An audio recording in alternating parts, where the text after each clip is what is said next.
Chère Daumontoise, chère Daumontois, à l'aube de cette nouvelle année, mon vœu le plus cher, c'est l'espoir de nous retrouver au plus tôt, libres et sans crainte. Bref, tourner la page et revivre pleinement. La situation sanitaire qui dure nous impose cette année des vœux très particuliers et forcément numériques, alors que depuis tant d'années, nous aimons nous rencontrer, échanger lors de notre traditionnelle cérémonie au gymnase. Ces derniers mois ont une saveur particulière. Je pense aux nombreuses familles qui ont été endeuillées ou frappées par la Covid. Personnellement, j'ai été profondément affecté par la disparition d'un homme qui a longtemps joué un rôle de guide dans mon engagement municipal, celle de mon ami Régis Ponchard. Son sourire, son humour, son regard malicieux et lumineux sur la vie publique nous ont quittés presque par surprise, laissant un grand vide. Cet homme qui aimait tant les autres et que nous étions si nombreux à aimer, a rejoint sa dernière demeure dans une quasi-solitude. Dès que la situation sanitaire le permettra, nous lui rendrons l'hommage qu'il mérite. L'émotion, lors de l'hommage rendu au professeur Samuel Paty, autour de la stèle érigée en mémoire de notre concitoyen, victime du terrorisme, Nicolas Catina, a été très vive. La disparition de Jean-Pierre Janton, qui représentait avec élégance et intelligence le monde de l'entreprise, m'a aussi profondément peiné. De même que la disparition de Paul Chamillard et d'Edmond Deck, qui comptaient parmi les grandes personnalités de Daumont. Je n'oublie pas, enfin, la tragédie du 17 décembre dernier qui s'est soldée par la mort de 2 Daumontois, après une prise d'otage qui a fait la une des médias. Je pense encore aux proches des victimes de ce drame, à ces malheureux enfants privés de leurs parents. Quelle triste année.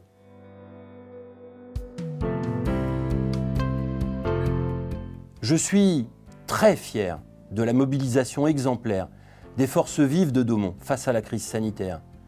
Tout au long de l'année, les cadres et les agents communaux, de nombreux partenaires de la ville, nos pompiers, nos gendarmes, nos professionnels de santé, nos commerçants, de nombreux bénévoles de nos associations ont poursuivi leur mission au service des Daumontois. L'histoire nous enseigne que la valeur des hommes et des femmes se révèle pleinement face aux difficultés exceptionnelles, face aux défis à relever. Je n'oublierai jamais celles et ceux qui ont surmonté la peur et redoublé d'efforts pour nous protéger. 2020 laissera une saveur particulière. Notre ville, si active, n'a pas eu le droit à ces nombreuses manifestations, mais je pense que nous avons pris les bonnes décisions en annulant les manifestations et événements traditionnels de notre ville. Dans ce contexte, marqué par l'impossibilité de prévoir, nous avons scrupuleusement appliqué les consignes gouvernementales, ni plus ni moins. Et tout ce qui devait être fait pour protéger les Daumontois face à cette épidémie, pour accompagner les plus fragiles, a été fait.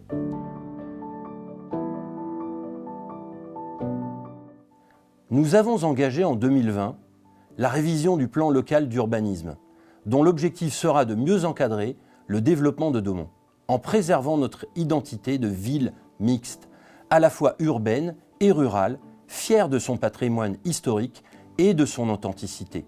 Nous subissons une pression immobilière trop forte et notre PLU est quasiment le dernier levier qu'il nous reste pour conserver la maîtrise de notre développement.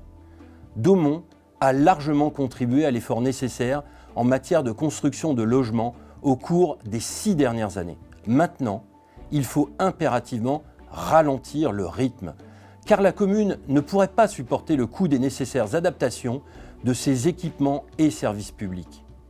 Nous avons également lancé la rénovation de la Maison des Tourelles en centre-ville, qui accueillera le futur musée de la brique et mettra de nouveaux espaces à disposition des artistes locaux et des associations, tout en poursuivant l'entretien courant du patrimoine, avec de multiples investissements dans nos équipements publics et quartiers de Daumont.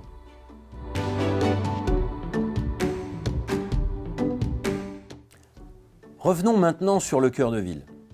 Comme je l'ai déjà indiqué récemment, la commercialisation des 23 commerces a été retardée par un point de désaccord avec le promoteur.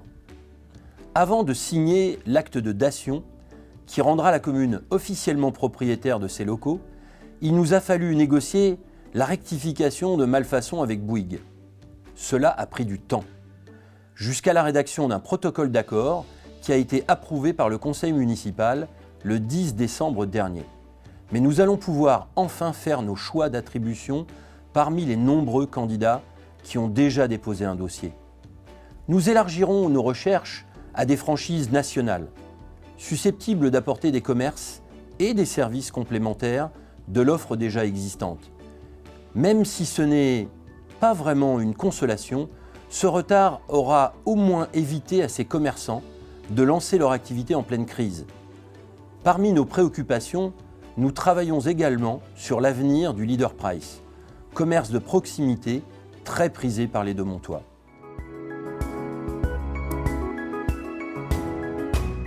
Notre feuille de route 2021 comprend 2 principaux dossiers. L'accompagnement d'un projet de résidence senior dans l'ancienne clinique de Lompré, l'étude de l'agrandissement et de la création d'un accueil de loisirs au groupe scolaire du Trou Normand dans le cadre d'un contrat d'aménagement régional. D'autres projets seront également mis à l'étude. La création d'une maison médicale en centre-ville, l'implantation d'une structure France Service dans les locaux du CCAS en partenariat avec l'État, la modernisation de notre réseau de vidéoprotection, la mise en place du Conseil des sages, la signature de la charte handicap ou encore la sécurisation des écoles face au risque d'intrusion. Enfin, il faudra remettre en marche tout ce qui a fait la richesse de notre vie demontoise et particulièrement la vie associative. Nous allons accompagner la reprise d'activité de nos associations et clubs sportifs avec encore plus de bienveillance. Enfin, une nouvelle est tombée en toute fin d'année. L'État vient de mettre le fort et ses 14 hectares de terrain en vente. C'est une opportunité attendue depuis des années que la commune ne peut en aucun cas laisser filer, d'autant que le prix fixé s'élève à 120 000 €. L'objectif est de préserver et de valoriser ce patrimoine d'exception, en partenariat avec des associations ou des entreprises d'insertion. Nous voulons en faire un lieu de rayonnement touristique, économique et culturel au fil des prochaines années. Je conclurai simplement en souhaitant santé, bonheur et réussite à chaque Demontois. Mon vœu le plus cher, c'est l'espoir de nous retrouver au plus tôt, libres et sans crainte. Pour toutes ces raisons, de la part du conseil municipal, de l'ensemble des employés de notre commune, je vous souhaite une bien meilleure année en 2021. Merci et à très bientôt.